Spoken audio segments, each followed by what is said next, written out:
2024년 가을 서울 은평구 응암동. 김지원은 택시에서 내리자마자 후회가 밀려왔다. 여기 맞아요? 진짜 여기 병원 있어요? 기사 아저씨는 고개를 끄덕이며 가리켰다. 좁은 골목 안쪽, 낡은 간판 하나. 응암동 마을 건강센터. 지원은 가방을 움켜쥐고 골목으로 들어섰다. 강남 산부인과에서 3년을 일했던 그녀에게 이곳은 마치 다른 세상 같았다.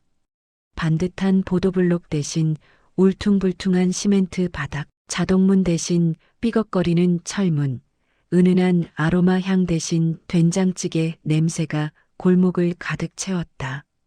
재개발 예정 구역이라는 붉은 현수막이 여기저기 걸려 있었다. 6개월 후면 이 동네는 사라진다. 새 아파트가 들어선다. 그때까지만 봉사활동 점수 채우고 다시 강남으로 돌아가면 된다. 지원은 그렇게 생각했다. 건강센터 문을 열자 낡은 소파에 할머니 세 분이 앉아 계셨다. 새로 온 간호사? 야, 간호사. 혈압 좀 재봐. 애는 또 얼마나 어려. 우리 손녀뻘이네. 지원은 당황했다. 강남 병원에서는 선생님이라고 불렸다. 환자들은 정중했고 모든 게 매뉴얼대로 돌아갔다. 하지만 여기는 달랐다. 존댓말도 예약 시스템도 대기 번호표도 없었다. 그냥 와서 앉으면 차례였다. 지원 씨 왔어요? 센터 안쪽에서 목소리가 들렸다. 이정숙 센터장이었다. 65세 하지만 그 나이가 믿기지 않을 만큼 활기찬 걸음걸이로 나왔다. 짧은 파마머리, 얼굴 가득한 주름, 그리고 40년 경력이 묻어나는 단단한 눈빛. 어서 와요. 긴장했죠? 괜찮아요. 여긴 강남이랑 좀 달라도 하는 일은 똑같아요. 사람 돌보는 거. 정숙 센터장은 지원의 가방을 받아들고 안으로 안내했다. 여긴 차트보다 사람 얼굴을 먼저 외워야 해. 센터 안은 생각보다 깔끔했다. 오래된 건물이었지만 구석구석 정리가 잘 되어 있었다. 다만 강남 병원처럼 번쩍이는 의료 장비는 없었다. 혈압계, 청진기, 체온계. 기본적인 것들 뿐이었다. 여기서 우리가 하는 일은 간단해요. 독거노인 방문 진료, 산후조리 지원, 간단한 건강 상담. 큰 병은 병원 가라고 하고 우리는 그 전에 잡을 수 있는 거 잡는 거죠. 정숙 센터장은 낡은 노트 한 권을 꺼냈다. 전산 시스템이 아니라 손으로 쓴 기록이었다. 203호 김순자 할머니. 혈압약은 냉장고, 김치통 옆에 둬요. 아침마다 잊어버리시거든. 매일 아침 7시에 전화해서 확인해야 해요. 501호 박철수 아저씨.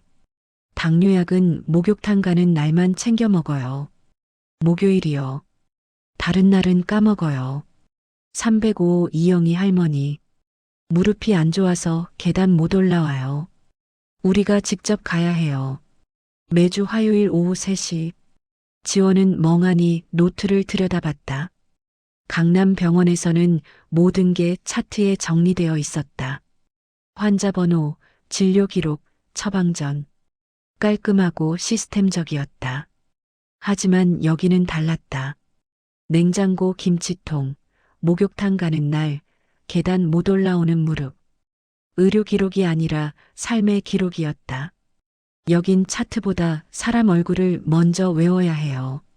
이름보다 사는 이야기를 먼저 알아야 하고요. 정숙 센터장은 웃으며 말했다. 센터장님은 여기 오래 계셨어요? 오래? 나 여기서 태어났어요. 정숙 센터장은 창밖을 바라봤다. 골목 너머로 낡은 건물들이 다닥다닥 붙어 있었다. 1980년에 조산사 자격증 땄어요. 그때부터 이 동네에서 아기 받았죠. 몇 명이나 받았는지 세어본 적도 없어요. 아마 1000명은 넘을 거예요. 그 아이들이 커서 결혼하고 또 여기서 애 낳고 이제는 3대째 보는 집도 있어요. 지원은 놀랐다. 40년을 한 동네에서 한 사람의 인생이 고스란히 이곳에 새겨져 있었다. 그런데 이제 재개발되잖아요. 아프지 않으세요? 정숙 센터장은 잠시 말이 없었다. 그러다 작게 웃었다. 아프죠. 근데 어쩌겠어요. 세상은 변하니까. 나는 그냥 남은 6개월 동안 여기 사람들 잘 챙기다 가려고요. 그게 내가 할 수 있는 전부니까. 첫 방문 진료는 305호 이영희 할머니였다. 정숙 센터장과 지원은 의료 가방을 들고 좁은 골목을 올라갔다. 가파른 계단, 갈라진 벽, 녹슨 대문. 지원은 숨이 찼다. 이 동네 사람들 매일 이 계단 오르내려요? 응. 그래서 무릎 안 좋은 분들 많죠. 근데 익숙해지면 괜찮아요. 여기 사람들은 평생 이렇게 살았으니까. 305호 대문을 두드리자 안에서 할머니 목소리가 들렸다. 누구세요? 저요, 정숙이요. 혈압 재러 왔어요.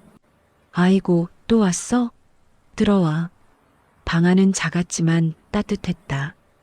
오래된 이불, 낡은 장롱, 벽에 붙은 손자 사진들. 할머니는 소파에 앉아 무릎을 주물렀다. 새로 온 간호사가 왔다며? 어디 보자. 아이고, 얼굴이 또 얼마나 하얘. 강남 사람 맞네. 지원은 어색하게 웃으며 혈압계를 꺼냈다. 강남 병원에서는 모든 게 자동이었다. 하지만 여기는 수동 혈압계였다. 청진기를 대고 귀를 기울이고 맥박을 세는 오래된 방식? 할머니, 혈압 좀 높으시네요. 약은 잘 드셨어요? 먹었지, 먹었어. 근데 요즘 자꾸 까먹어. 나이 들어서 그런가 봐. 정숙 센터장은 할머니 손을 잡았다. 그럼 우리가 매일 전화할게요. 잊지 마세요. 첫날이 끝나고 지원은 센터로 돌아왔다. 몸은 피곤했지만 이상하게 머릿속은 복잡했다. 강남 병원에서는 환자를 고객이라고 불렀다. 정중하고 효율적이고 시스템적이었다. 하지만 여기는 달랐다. 환자가 아니라 이웃이었다. 차트가 아니라 삶이었다. 나는 여기서 6개월 동안 뭘 배우게 될까? 지원은 창밖을 바라봤다. 재개발 예정 구역. 곧 사라질 동네. 하지만 아직은 살아 숨쉬는 이곳. 낯설지만 조금씩 궁금해지기 시작했다. 응암동에 온 지 일주일째. 김지원은 여전히 이 동네가 낯설었다. 미로 같은 골목, 끝없는 계단, 그리고 매일 마주치는 낯선 얼굴들. 하지만 가장 힘든 건 따로 있었다. 골목 어귀에 있는 작은 구멍가게, 밖간의 슈퍼, 페인트가 벗겨진 간판, 삐걱거리는 유리문, 먼지 쌓인 진열대, 라면과 과자, 음료수가 빼곡히 들어찬 작은 가게. 그리고 그 가게 안 플라스틱 의자에 앉아있는 한 할머니. 박경자 할머니. 83세. 야, 간호사. 들어와. 지원이 골목을 지날 때마다 할머니는 소리쳤다. 처음엔 당황스러웠다. 강남 병원에서 환자가 야라고 부른 적은 한 번도 없었다. 하지만 여기서는 그게 인사였다. 할머니, 안녕하세요. 안녕은 무슨. 들어와서 물이나 한 잔 먹어. 날씨 더운데. 지원은 망설이다가 가게 안으로 들어갔다. 좁고 어두운 가게 안 오래된 냉장고 소리만 웅웅거렸다. 박경자 할머니는 1941년생이었다. 한국 전쟁 때 부산에서 피난 온 후 이 응암동에 정착했다. 60년 전 일이었다. 여기 처음 왔을 땐 아무것도 없었어. 산비탈에 판잣집만 있었지. 나는 여기서 남편 만나고 애 낳고 가게 열고 평생을 여기서 살았어. 할머니는 가게 한쪽에 붙은 낡은 사진들을 가리켰다. 흑백 사진. 젊은 부부가 가게 앞에서 웃고 있었다. 1965년 사진이야. 이 가게 연지 1년 됐을 때 남편이랑 둘이서 새벽부터 밤까지 일했지. 그때는 이 동네 사람들 다 가난했어. 외상도 많이 해줬어. 지원은 사진을 들여다봤다. 60년 전 이야기가 지금 눈앞에 살아 있었다. 남편분은요? 죽었지. 15년 전에. 그 뒤로 혼자 가게 지켰어. 이제 나도 머리가 가물가물해서 장사는 거의 안 해. 그냥 동네 사람들 보려고 문 열어두는 거야. 이정숙 센터장이 조용히 말했다. 경자 할머니 치매 초기예요. 작년부터 증상이 시작됐죠. 가끔 헛소리하고 어제 일은 잊어버려요. 근데 신기한 게 있어요. 뭔데요? 이 동네 사람들 이야기는 다 기억해요. 누가 언제 태어났는지, 누가 어디 시집 갔는지, 누가 장사 잘 됐는지. 60년치 동네 역사가 할머니 머릿속에 다 들어 있어요. 그 말이 무슨 뜻인지 지원은 곧 알게 됐다. 어느 날 오후 지원이 방문 진료를 마치고 가게 앞을 지나가는데 할머니가 불렀다. 야, 지원이. 네, 할머니. 너 강남댁 딸 닮았다. 네, 강남댁이요? 응. 203호 사는 김강남이. 그 집 막내딸이 너랑 똑같이 생겼어. 그 애도 간호사였는데. 1987년에 여기서 태어났지. 지원은 놀랐다. 1987년? 37년 전 일을 지금처럼 기억하고 있었다. 할머니, 그걸 어떻게 기억하세요? 기억하고 말고. 내가 산파 역할 했거든. 그날 밤 비가 억수같이 쏟아졌어. 병원 갈 차도 없어서 내가 뜨거운 물 끓이고 수건 가져다 주고 내 울음소리 아직도 기억나. 할머니는 흐릿한 눈으로 골목을 바라봤다. 이 동네에서 태어난 애들 다 기억해. 몇백 명은 될 거야. 다 여기 있어. 내 머릿속에. 그날 이후 지원은 자주 가게에 들렀다. 물 한 잔 얻어 마시는 척하면서 할머니 이야기를 들었다. 501호 철수 아저씨? 그 사람 어렸을 때 장난이 엄청났어. 맨날 골목에서 공 차다가 우리 가게 유리창 깼지. 근데 착해. 지금도 가끔 와서 라면 사가면서 돈을 더 놔두고 가. 옛날 유리창 값 갚는다고. 305 영희 할머니? 그 사람 옛날엔 미인이었어. 동네 총각들이 줄 섰지. 근데 가난한 목수랑 결혼했어. 사랑해서. 지금도 금슬 좋아. 60년째 부부싸움 한 번 안 했대. 703호 순자 할머니? 그 사람 딸이 대학 교수야. 이 동네 처음으로 서울대 간 케이스. 그때 온 동네가 난리였어. 다들 축의금 모아서 보냈지. 할머니의 입에서 쏟아지는 이야기들. 그건 단순한 잡담이 아니었다. 60년간 이 동네를 살아온 사람들의 생생한 기록이었다. 지원은 깨달았다. 이 구멍가게는 라면과 음료수를 파는 곳이 아니었다. 기억을 파는 곳이었다. 이 동네의 60년이 할머니 머릿속에 살아 숨쉬고 있었다. 너도 여기 사람이야. 어느 날 할머니가 이상한 말을 했다. 지원아, 너 언제 왔어? 할머니, 저 일주일 전에 왔잖아요. 아냐. 너 어렸을 때 여기 살았잖아. 우리 가게에서 매일 쫀득이 사 먹었잖아. 지원은 당황했다. 자신은 강남에서 태어나고 자랐다. 이 동네에 온 건 이번이 처음이었다. 할머니, 저 여기 처음이에요. 아니야. 너 우리 가게 단골이었어. 빨간 가방 메고 다녔지. 학교 끝나면 맨날 왔어. 할머니는 진지했다. 치매 증상이었다. 다른 사람과 헷갈리고 있는 거였다. 지원은 조용히 말했다. 할머니, 제가 그 아이가 아니에요. 그러자 할머니가 지원의 손을 잡았다. 주름진 손, 하지만 따뜻했다. 알아. 내가 그 애가 아닌 거. 근데 상관없어. 넌 지금 여기 있잖아. 이 골목을 매일 지나다니고 동네 사람들 돌봐주고 내 가게에 들러서 물 마시고 그럼 됐어. 너도 여기 사람이야. 지원은 울컥했다. 처음엔 이 동네가 낯설었다. 미로 같은 골목, 불편한 시설, 시스템 없는 진료. 6개월만 버티고 강남으로 돌아가려고 했다. 하지만 지금은 달랐다. 매일 마주치는 할머니들의 얼굴이 익숙해졌다. 골목 어귀 구멍가게가 편안해졌다. 그리고 박경자 할머니의 이야기 속에서 자신도 모르게 이곳의 일부가 되어가고 있었다. 저녁이 되자 정숙 센터장이 가게로 왔다. 경자 언니, 약 드셨어요?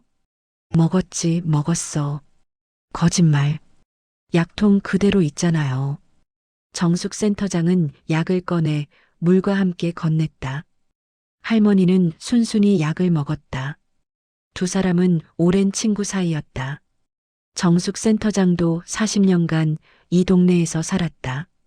할머니와 함께 이 동네의 역사를 지켜온 사람이었다. 지원이도 이제 적응했나 봐요. 맨날 여기 들르더라고. 응, 착한 애야. 강남 애들은 다 도도한 줄 알았는데 쟤는 달라. 정숙 센터장은 지원을 보며 웃었다. 여기 사람들 마음에 드셨어요. 다행이네. 그 순간 할머니가 갑자기 말했다. 정수가 이 동네 없어지면 나 어디가? 언니, 아직 6개월 남았어요. 6개월이면 금방이야. 60년 산 곳이 6개월 만에 사라진다고. 내 기억도 같이 사라지는 거 아니야? 할머니의 목소리가 떨렸다. 나는 치매 걸려서 기억이 가물가물해. 근데 이 동네 기억만큼은 선명해. 여기 사람들, 여기서 태어난 아이들, 여기서 살다 간 사람들. 다 내 머릿속에 있어. 근데 동네가 없어지면 내 기억도 의미 없어지는 거 아니야? 정숙 센터장은 할머니 손을 꽉 잡았다. 아니에요, 언니. 기억은 안 사라져요. 하지만 할머니는 고개를 저었다.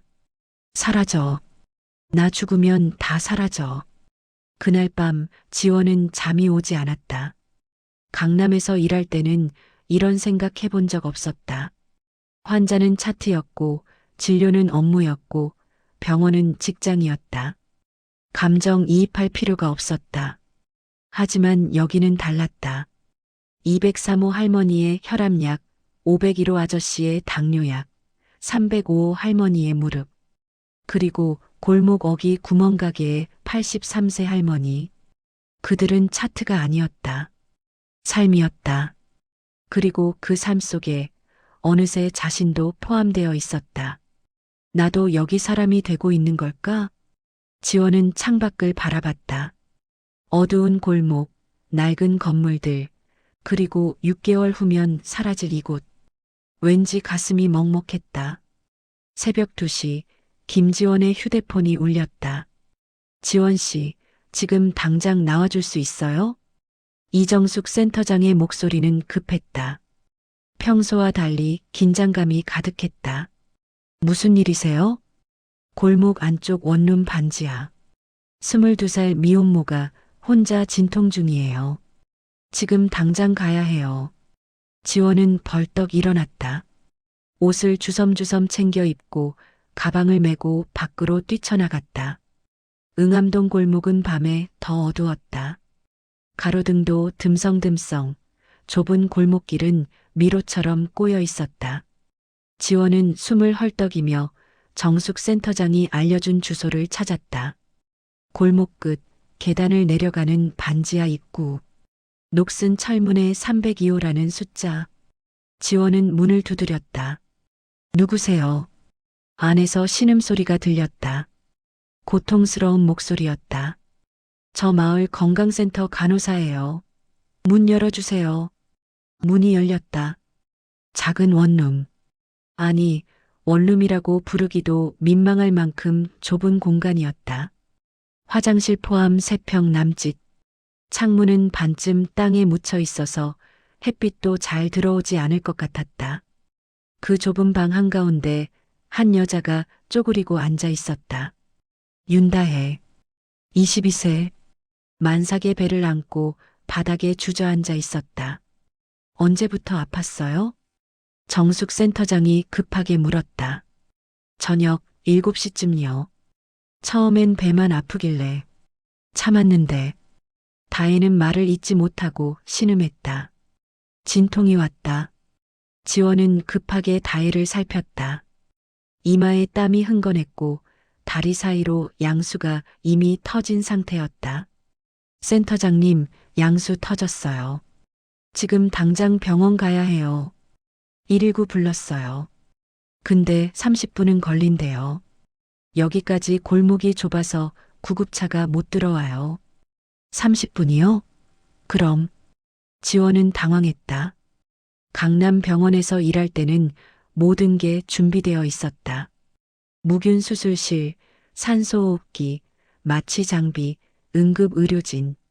하지만 지금은 아무것도 없었다. 좁은 반지하 방, 손전등, 불빛, 그리고 낡은 의료 가방 하나.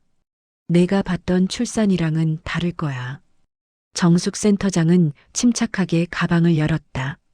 수건, 소독약, 간단한 의료 도구들. 지원 씨, 겁먹지 마요. 우리가 할 수 있어요. 하지만 여긴 병원이 아니라는 거 알아요. 근데 이 아이는 지금 우리밖에 없어요. 정숙 센터장은 다혜에게 다가갔다. 다혜 씨, 나봐요. 우리가 도와줄 거예요. 119 올 때까지 우리가 같이 있을게요. 무서워하지 마요. 다혜는 눈물을 흘리며 고개를 끄덕였다. 정숙 센터장은 지원을 불렀다. 지원 씨가 봤던 대학병원 출산이랑은 다를 거예요. 여긴 소독된 수술실도, 마취도, 모니터도 없어요. 그냥 우리 손과 이 아이의 힘뿐이에요. 지원은 숨을 깊이 들이마셨다. 강남병원에서 3년간 일했지만 직접 아기를 받아본 적은 없었다. 모든 건 의사가 했고 간호사는 보조만 했다. 하지만 지금은 달랐다. 할 수 있어요. 해야 해요. 지원은 손을 씻고 장갑을 꼈다. 진통이 점점 강해졌다. 으악. 다혜는 비명을 질렀다. 지원은 다혜의 손을 잡았다. 다혜 씨, 나봐요. 숨 쉬어요. 천천히. 하나, 둘, 셋. 안 돼요. 너무 아파요. 알아요. 아파요. 근데 할 수 있어요. 조금만 더 힘내요. 정숙 센터장은 자궁 입구를 확인했다. 8cm. 거의 다 왔어요. 조금만 더요. 시간이 흘렀다. 10분, 20분, 30분. 다혜는 땀범벅이 되어 있었다. 지원도 마찬가지였다. 좁은 반지하 방은 숨이 막힐 듯 답답했다. 지원 씨, 이제 밀어야 해요. 준비됐죠? 네. 정숙 센터장의 지시에 따라 지원은 자세를 잡았다. 손전등을 턱으로 물고 두 손으로 아기를 받을 준비를 했다. 다혜 씨, 이제 힘줘요. 크게 숨 들이마시고 참고 밀어요. 으악. 다혜는 온 힘을 다해 밀었다. 좋아요. 머리 보여요. 조금만 더. 또 한 번의 진통. 또 한 번의 비명. 그리고 나왔어요. 지원의 손에 따뜻하고 축축한 작은 존재가 들어왔다. 아기였다. 하지만 울지 않았다. 지원의 심장이 멈추는 것 같았다. 센터장님, 아기가. 정숙 센터장은 재빨리 아기를 받아들고 입과 코의 양수를 닦아냈다. 그리고 아기 등을 톡톡 두드렸다. 1초, 2초, 3초, 응애, 응애. 아기가 울었다. 그 순간 지원은 눈물이 터졌다. 태어나서 처음 듣는 소리였다. 생명의 첫 울음. 강남병원에서 수십 번 들었지만 이렇게 가슴이 뛰는 건 처음이었다. 살았어요. 살았어. 다혜는 기진맥진한 얼굴로 웃었다. 아니, 울었다. 웃는 건지 우는 건지 알 수 없는 표정이었다. 정숙 센터장은 아기를 깨끗한 수건으로 감싸 다혜의 가슴에 안겼다. 딸이에요. 건강한 딸. 119가 도착한 건 그로부터 10분 후였다. 구급대원들이 다혜와 아기를 들것에 실었다. 병원으로 이송할 것이었다. 괜찮으시겠어요? 네, 걱정 마세요. 잘 처리하셨어요. 구급차가 떠나고 반지하 방에는 정숙 센터장과 지원만 남았다. 지원은 바닥에 주저앉았다. 온몸에 힘이 풀렸다. 손은 떨리고 심장은 아직도 뛰고 있었다.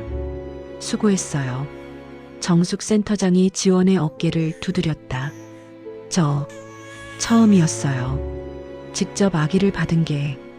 그래요? 몰랐네. 엄청 침착하던데. 무서웠어요. 실수하면 어쩌나, 아기가 다치면 어쩌나. 머릿속이 하얘졌어요. 정숙 센터장은 웃었다. 그게 정상이에요. 나도 처음 아기 받을 때 그랬어요. 40년 전 일인데 아직도 기억나요. 손이 떨려서 제대로 못 잡을 뻔했죠. 지원은 자신의 손을 내려다봤다. 피와 양수로 범벅이었다. 강남병원에서는 이렇게까지 더러워진 적 없었다. 모든 게 깨끗하고 위생적이었다. 하지만 지금은 달랐다. 맨손으로 생명을 받았다. 의료 장비도 마취도 수술실도 없었다. 그냥 두 손과 용기뿐이었다.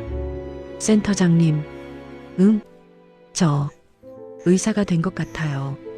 아니, 의사보다 더한 것 같아요.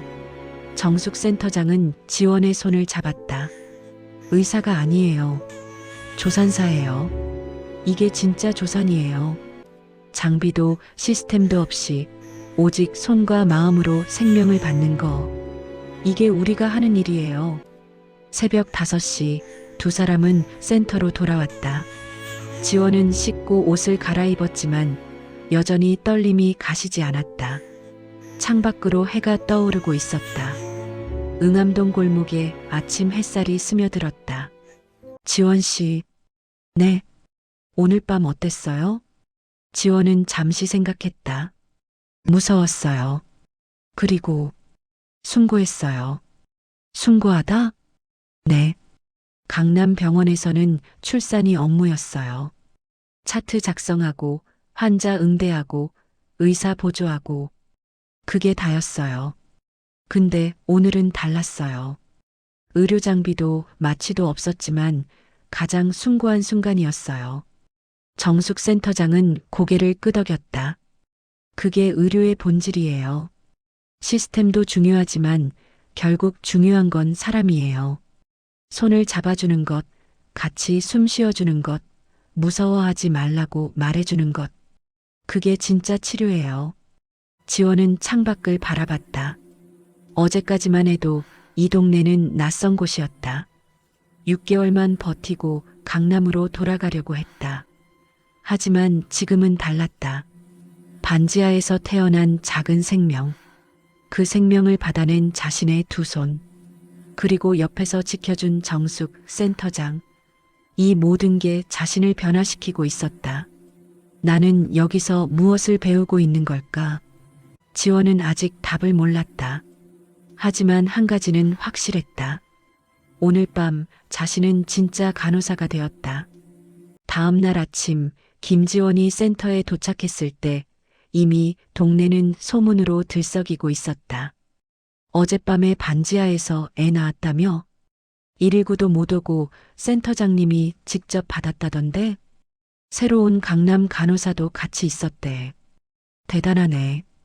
골목 어기 구멍가게 앞에 동네 아줌마들이 모여 있었다. 박경자 할머니를 중심으로 수군수군 이야기가 오갔다. 경자 언니, 그 애 어디 사는 앤데요? 501동 반지하. 혼자 사는 애야. 미혼모래. 아이고, 불쌍해라. 가족은? 없대. 다 떠났대.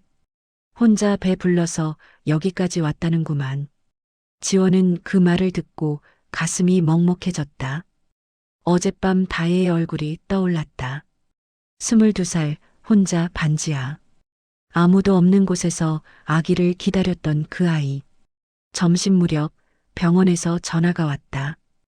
윤다의 환자분 보호자신가요? 아니요, 마을 건강센터 간호사입니다. 아, 어젯밤에 응급 처치하신 분이시군요. 환자분과 아기 모두 건강합니다. 오늘 오후에 퇴원 가능할 것 같아요. 그렇게 빨리요? 네. 다행히 출산 과정에 문제가 없었고 산모도 회복이 빠릅니다. 근데 한 가지 문제가 있어요. 무슨 문제요? 보호자가 없으시더라고요. 퇴원 후 산후조리 할 곳이 없대요. 그리고 병원비도. 지원은 입술을 깨물었다. 산후조리. 강남에서는 산후조리원이 당연했다. 2주에 300만 원, 비싸지만 모두가 갔다. 전문 간호사, 영양식단, 깨끗한 시설. 하지만 다혜에게는 그런 게 없었다. 돌아갈 곳은 3평짜리 반지하 원룸뿐이었다. 전화를 끊고 지원은 정숙 센터장을 찾아갔다. 센터장님, 다혜 씨 퇴원한대요. 근데 갈 곳이 없대요. 정숙 센터장은 고개를 끄덕였다. 알아요. 이미 들었어요. 어떡하죠? 우리가 돌봐야죠. 뭐? 센터장은 태연하게 말했다. 오후 3시 정숙 센터장과 지원은 병원으로 다혜를 데리러 갔다. 다혜는 휠체어에 앉아 아기를 안고 있었다. 창백한 얼굴, 하지만 아기를 보는 눈빛만큼은 따뜻했다. 센터장님, 간호사님, 괜찮아요. 우리 센터에서 당분간 지낼 수 있어요. 산후조리 지원 프로그램 있거든요. 하지만 돈 얘기는 나중에 해요. 일단 쉬는 게 먼저예요. 센터로 돌아오는 길, 지원은 다혜를 부축했다. 약한 몸으로 계단을 오르는 게 힘들어 보였다. 그런데 센터 앞에 도착했을 때 놀라운 광경이 펼쳐졌다. 동네 아줌마들이 모여 있었다. 그리고 그들의 손에는 하나씩 무언가가 들려 있었다. 왔네. 산모 왔어. 박경자 할머니가 제일 먼저 반겼다. 얘야, 힘들었지? 들어와, 들어와. 센터 안으로 들어가자 작은 방 하나가 준비되어 있었다. 이불, 베개, 그리고 아기 옷가지들. 이게 뭐예요? 지원이 물었다. 우리가 준비한 거야. 센터장님한테 들었거든. 산후조리 할 곳 없다고. 동네 아줌마 중 한 명이 말했다. 이건 우리 집 아들이 입던 옷이야. 아직 깨끗해. 가져가. 이건 내가 끓인 미역국. 아직 따뜻해. 먹어. 이건 베네쩌고리. 우리 손녀 입던 건데 내가 써. 하나씩, 둘씩 물건들이 쌓였다. 다혜는 그 광경을 보고 울기 시작했다. 감사합니다. 정말 감사합니다. 박경자 할머니가 다혜의 손을 잡았다. 떨리는 손이었지만 따뜻했다. 나도 혼자 낳았어. 네. 한국 전쟁 때. 남편은 전쟁터에서 죽고 나는 피난길에서 아이를 낳았어. 아무것도 없었어. 병원도 가족도 돈도. 그냥 길바닥에서 낳았지. 할머니의 목소리가 떨렸다. 근데 이 동네 사람들이 날 살렸어. 미역국 끓여주고, 옷 가져다 주고, 밤새 아기 봐주고. 그래서 내가 살았어. 아이도 살았고. 할머니는 다혜를 똑바로 바라봤다. 너도 괜찮을 거야. 혼자가 아니야. 우리가 있잖아. 그날 저녁 센터는 북적였다. 동네 아줌마들이 돌아가며 다혜를 돌봤다. 누군가는 미역국을 데워주고, 누군가는 아기를 안아주고, 누군가는 방 청소를 해줬다. 지원은 그 광경을 보며 멍하니 서 있었다. 강남 병원에서는 이런 광경 본 적이 없었다. 산후조리원은 깔끔했다. 전문 간호사가 시간표대로 움직이고 영양사가 계산된 식단을 제공하고 모든 게 시스템적이었다. 하지만 따뜻하지는 않았다. 비용을 내면 서비스를 받는 것. 그게 전부였다. 하지만 여기는 달랐다. 미역국을 끓여오는 건 일이 아니었다. 아기 옷을 가져오는 건 서비스가 아니었다. 그냥 이웃이었다. 가족이었다. 지원 씨, 정숙 센터장이 다가왔다. 이게 진짜 의료예요. 네. 차트에 적히지 않는 것들. 냉장고, 김치통 옆 혈압약, 목욕탕 가는 날의 당뇨약, 그리고 이렇게 미역국을 나눠 먹는 것. 이게 진짜 돌봄이에요. 지원은 고개를 끄덕였다. 이제 알 것 같아요. 뭘? 여기서 배운 게 의술이 아니라 연대라는 거요. 밤 9시 아줌마들이 하나둘 집으로 돌아갔다. 내일 또 올게. 미역국 더 끓여올 테니까. 애 보는 법 모르면 언제든 불러. 내가 가르쳐 줄게. 힘들면 말해. 우리가 도와줄 테니까.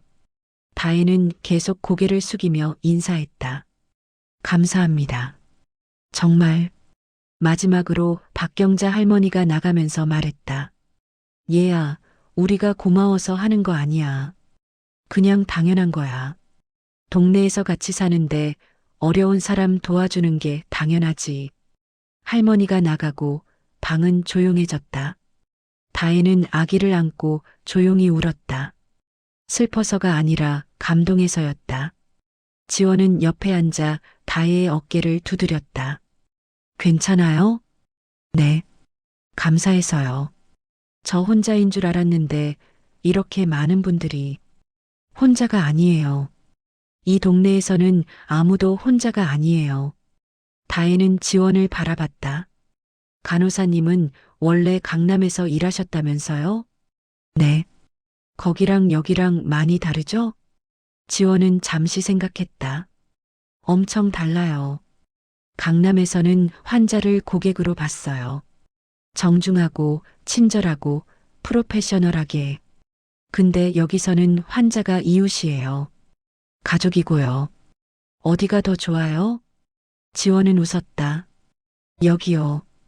여기가 훨씬 더 좋아요. 그날 밤 지원은 센터 옥상에 올라갔다. 응암동 전체가 내려다 보였다. 낡은 건물들, 좁은 골목길, 여기저기 켜진 불빛들. 6개월 후면 이 모든 게 사라진다. 재개발되면 새 아파트가 들어선다. 깨끗하고 넓고 편리할 것이다. 하지만 이 따뜻함은 다시 만들 수 없을 것이다. 미역국을 나눠 먹던 이 공동체, 서로를 이웃이라고 부르던 이 관계, 차트에 적히지 않는 삶의 이야기들. 지원은 깨달았다. 자신이 여기서 찾은 건 의술이 아니었다. 연대였다. 강남에서는 전문성을 배웠다면 여기서는 인간성을 배웠다. 시스템보다 중요한 게 사람이라는 것. 차트보다 중요한 게 이야기라는 것. 그리고 돌봄이란 기술이 아니라 마음이라는 것. 지원 씨, 거기 있었어요? 정숙 센터장이 올라왔다. 네.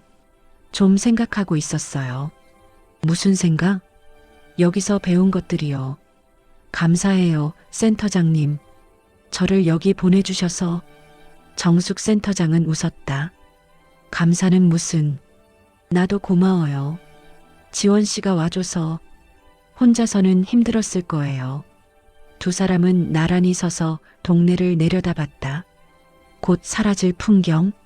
하지만 가슴 속엔 영원히 남을 기억. 2025년 2월, 겨울이 끝나갈 무렵. 김지원이 센터로 출근하는 길, 골목 어귀에 붉은 종이가 붙어 있었다.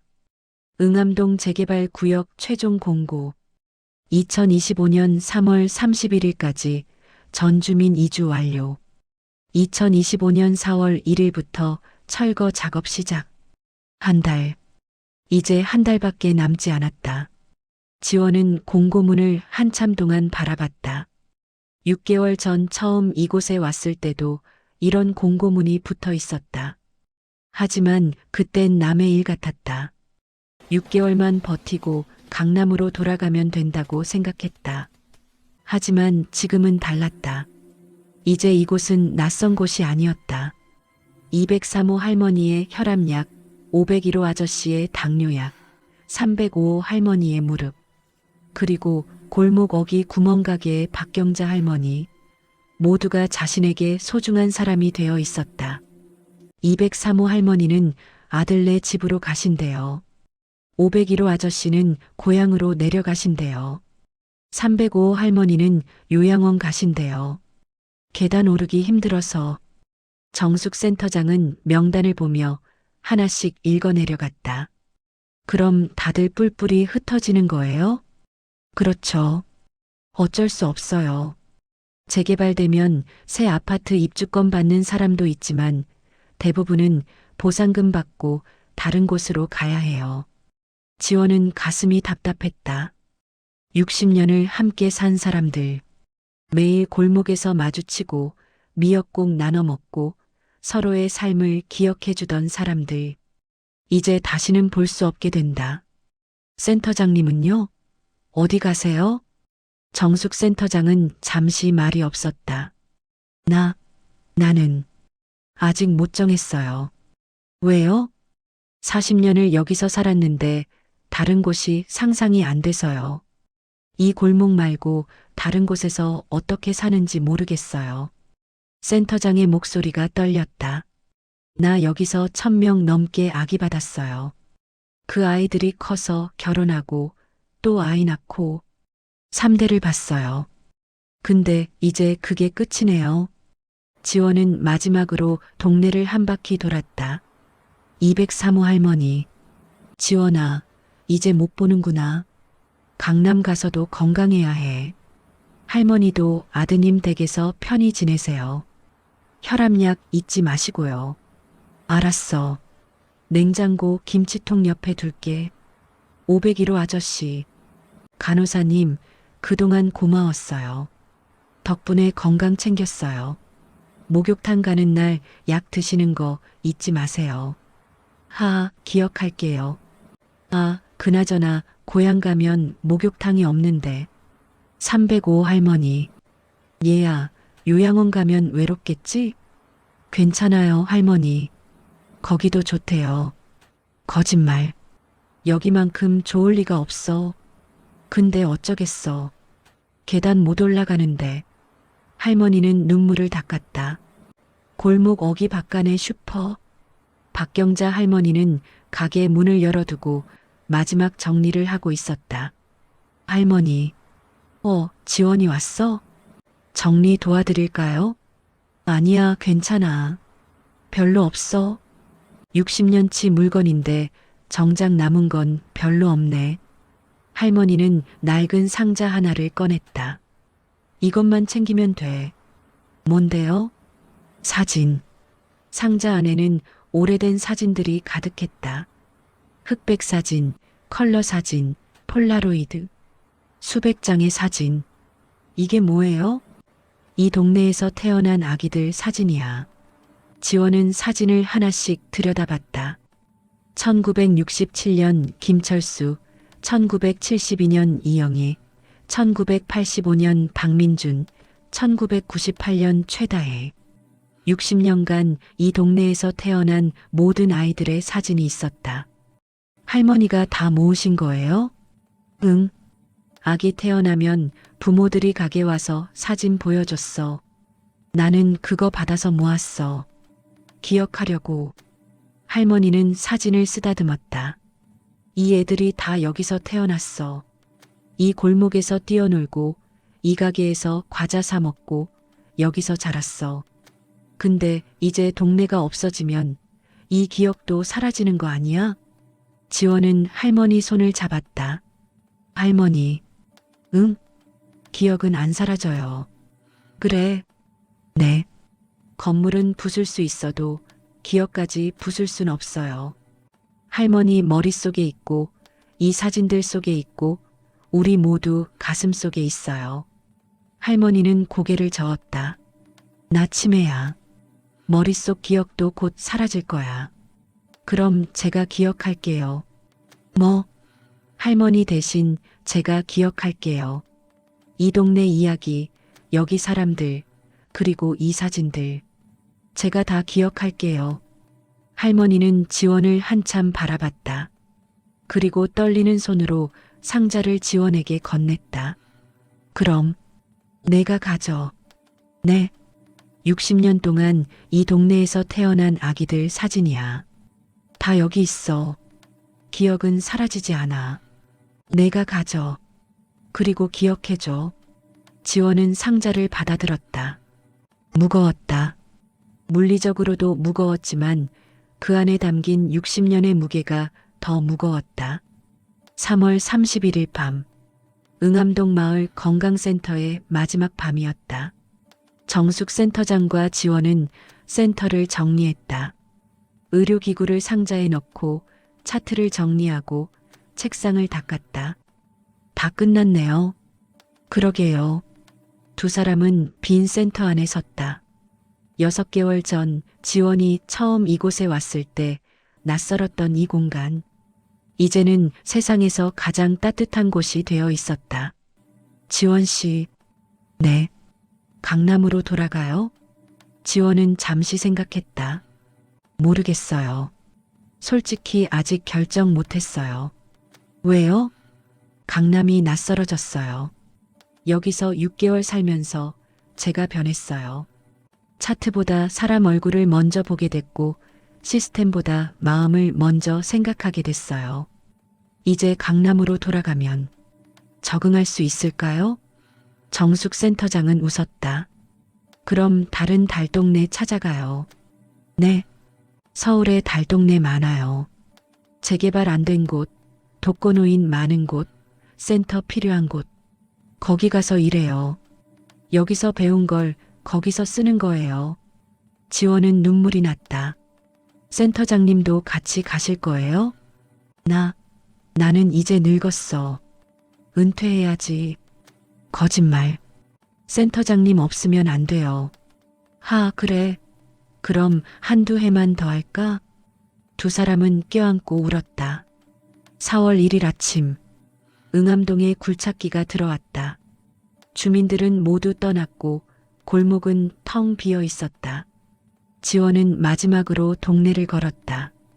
203호, 501호, 305호. 모두 빈집이었다.